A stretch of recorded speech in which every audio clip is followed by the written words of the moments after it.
Hello, I'm out here on the tack piece. I've got the Holden Tower and all the hides that look out onto this part of the reserve beyond me in the distance.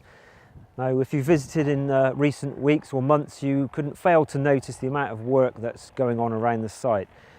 Post-breeding season, we've got the opportunity to start cutting, preparing areas, largely for our winter visitors. But what we do at this time of the year really determines what we get out of next year as well. So the flowers, the butterflies, all the insects associated with the flora, we do it now so that we can promote the biodiversity for next year. Although the reserve is a little bit quieter for bird numbers at this time of year, it does allow us to get into areas which are simply out of bounds during the winter months. So we're really busy, we're trying to slot lots of things in a very short space of time. And that's why you may come across us with machinery, different tools and things out and about on the reserve. So I'm looking across the tack piece. The grass out here, it looks absolutely fantastic. It won't be long before the tack piece really comes alive. It will be full of wintering birds, species like Buick swans, Russian white-fronted geese, all the birds that like to eat grass, widgeon, huge flocks of widgeon grazing their way across the lawns that we've prepared. And on top of that, we've also got species which like the pasture land, and we're talking about many of the wading birds, things like golden plover, lapwing, dunlin, and everything else that likes to hide amongst them.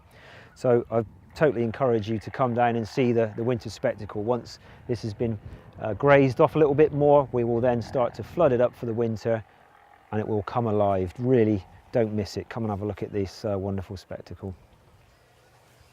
We're back behind the scenes in Toad Hall. Last time I featured on WildWatch, we were talking about the coronated or crowned tree frogs. We were rearing up the tadpoles and we're happy to say that they successfully metamorphed and turned into baby little crowned tree frogs. They haven't quite got the crowns that the adults have, but in the future they will develop as they get older. I'm really excited to be able to tell you about the new species that we've got in quarantine.